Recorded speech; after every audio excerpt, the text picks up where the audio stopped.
Good morning students. आप सभी का government college Suratgarh BSc second year mathematics की क्लास में हार्दिक स्वागत है। डियर स्टूडेंट्स, कल हमने कैटेगरी के बारे में अध्ययन किया था। तो कैटेगरी के बारे में मैंने बताया था कि अगर किसी परफेक्ट इलास्टिक स्ट्रिंग को किन्हीं दो स्थिर बिंदुओं पर बांधकर लटकाया जाए तो जो आकृति बनती है उसे हम कैटेगरी कहते हैं।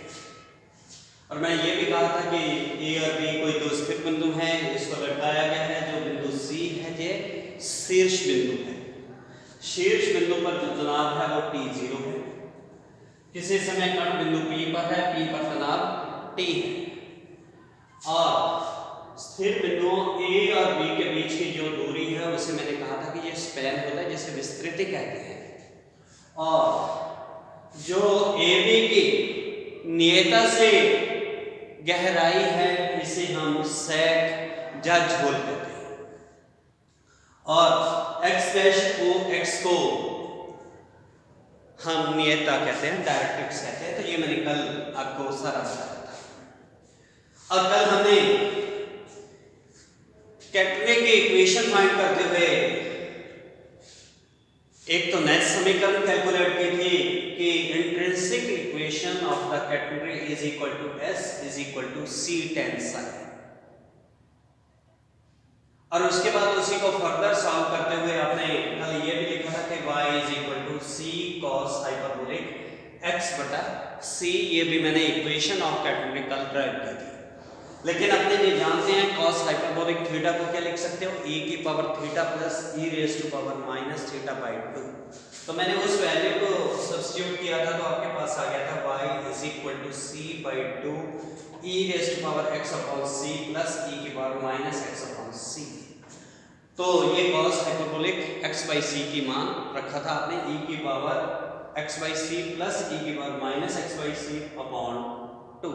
तो ये जो सेकंड इक्वेशन है इसे हम कहते हैं Cartesian equation of the category, category का कार्तीय। अब फिर से हम सेकंड समीकरण से आगे चलते हैं कि y is equal to c cos hyperbolic x by c। तो dy by dx is equal to क्या हो गया, c cos hyperbolic x by c का sin hyperbolic x by c। और उसके बाद x बाई c का 1 अपॉन c, तो c से c कैंसिल। तो आपके पास आ गया dy by dx is equal to sin hyperbolic x upon c।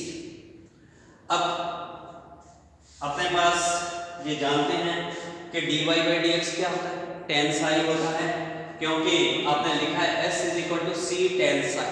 तो tan psi का मान कितना आ गया, s बटा c। ये dy by dx is equal to tan psi हम डिफरेंशियल इक्वेशन में पढ़ते रहे हैं, कोऑर्डिनेट में भी, कि dy बाई dx क्या होती है, स्लोप ऑफ द टेंजेंट। और एंगल कितना है, psi है, तो that is equal to tan psi। तो dy by dx is equal to tan psi का मान मैंने समीकरण 1 से रखा s बटा c। तो s by c is equal to tan psi is equal to dy by dx।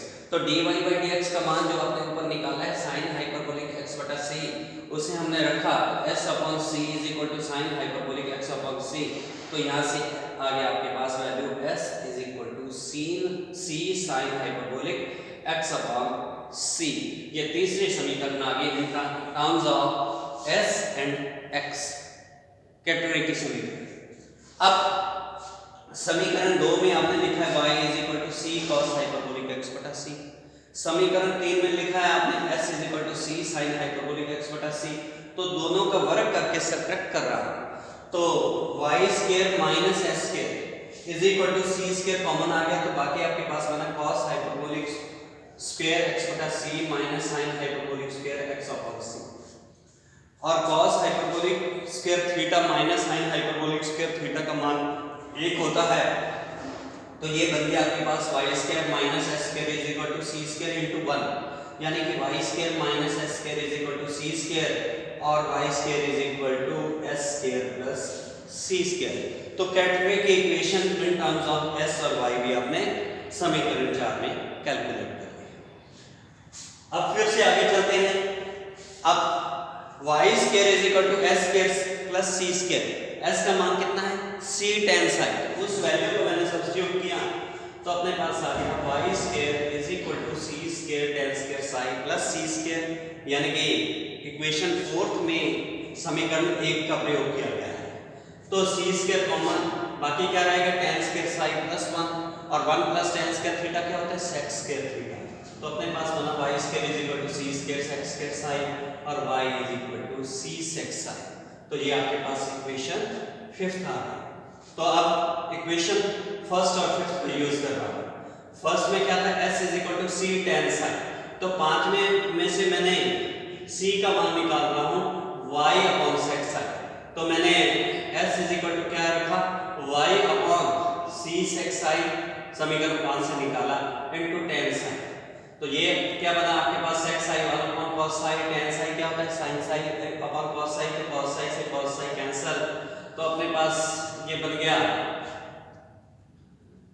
s is equal to Y sine sine. तो s y और साइन के टर्म्स में हमने रिलेशन कैलकुलेट किया। वापस फिर लेकर चल रहा हूं कि s is equal to c tan psi. First year में आपने अवकलज ds बटा dx चाप के अवकलज का मान कैलकुलेट किया था। ds बटा dx क्या होता है सेक साइन, या dx बटा ds cos साइन पिछले साल प्रयोग किया था। तो ds बटा dx सेक साइन, यहाँ पर है आपके पास s is equal to c tan psi. इसको डिफरेंशिएट करता हूँ विद रिस्पेक्ट टू x, तो आपके पास आया ds upon dx is equal to c as it is tan sine का sec square sine d sine by dx। तो दोनों के लेफ्ट हैंड साइड को इक्वेट कर दिया, तो अपने पास क्या बना sec sine is equal to c sec square sine into d sine by dx। तो यहाँ से हमने sec साइन से sec साइन कैंसिल, एक हो गया, बाकी वेरिएबल्स को सेपरेट किया तो आपके पास बना dx is equal to c sec sine d sine, और इंटीग्रेट बोथ साइड्स वेरिएबल्स को सेपरेट करने के बाद तो आपके पास क्या आया x is equal to c log sec sine plus ten sine plus constant of integration.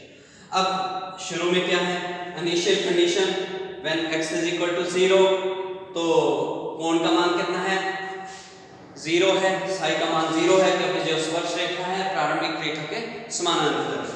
तो initial condition x is equal to 0 psi is equal to 0, तो अगर वो रखते हैं तो sec 0 का मान 1 tan 0 का मान 0, तो log 1 कितना होता है 0 होता है, तो इसलिए c3 भी 0 आ गया।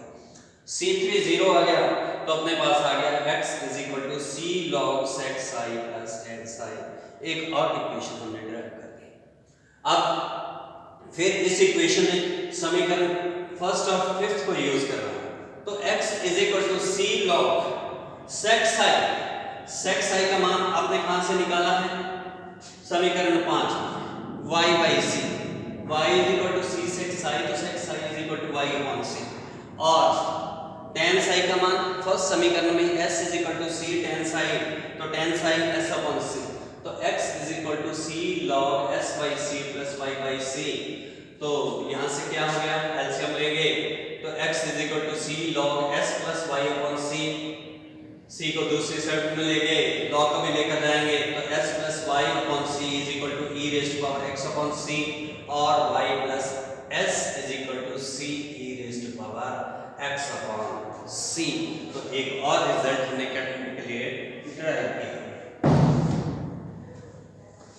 नेक्स्ट है बेटे कैटेगरी का अक्ष, एक्सिस ऑफ कैटेगरी। तो एक्सिस ऑफ कैटेगरी क्या होता है कि कैटेगरी के निम्नतम बिंदुओं से गुजरने वाली रेखा को कैटेगरी का अक्ष कहते हैं। कैटेगरी के निम्नतम बिंदु से गुजरने वाली रेखा को एक्सिस ऑफ कैटेगरी कहा जाता है। The line passing from the lowest point of the category is known as axis of category। दूसरी डेफिनेशन आ जाती है हमारे पास कैटेगरी का प्राचल, पैरामीटर ऑफ कैटेगरी। तो पैरामीटर ऑफ कैटेगरी क्या है कि जो आपने कैटेगरी की इक्वेशन में c यूज किया है, कैटेगरी में प्रयुक्त c को हम कैटेगरी का प्राचल कहते हैं, और जो कैटेगरी का आकार है वो इसी बिंदु C पर ही डिपेंड करता है।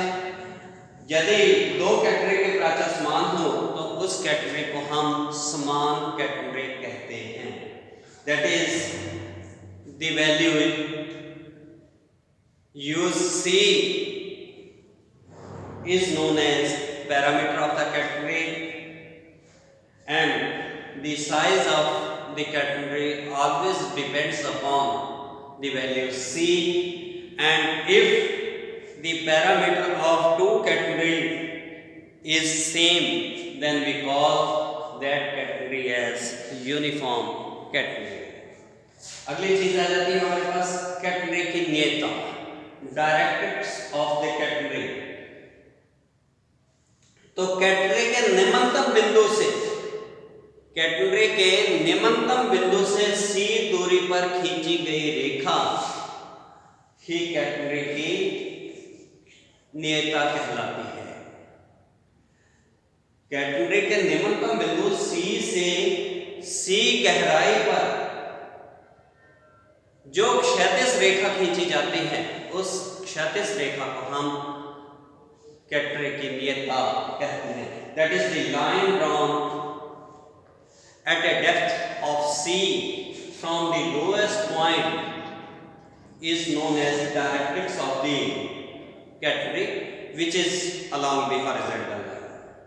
और लास्ट कैटेगरी का नाभिलंब यानी कि latus rectum of the category.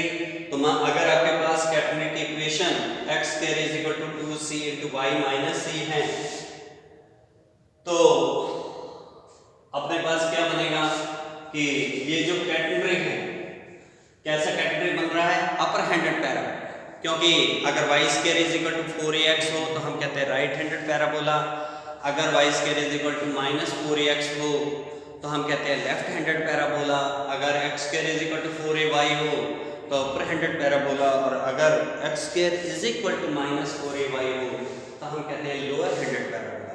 तो जो अपना कैटेगरी की समीकरण है, जो फिगर बन रही है, दो बिंदुओं से लटकाया गया कि नीचे की ओर लटक रहा है, तो ये अपर हैंडेड पैराबोला की तरह बन रहा है। तो इसलिए जो अपर हैंडेड पैराबोला है उसकी equation x square is equal to 2c into y minus c है। तो अगर x square is equal to 4ay हो तो हम कहते हैं लेटेस्ट रेक्टम कितना होता है, 4a होता है। तो इस पर आपके पास क्या है, x square is equal to 2c into y minus c। तो इसलिए जो नाभिलंब बना वो कितना हो गया, 2c। लेकिन कल हमने कहा था कि t0 इज इक्वल टू क्या है, w अपॉन c है।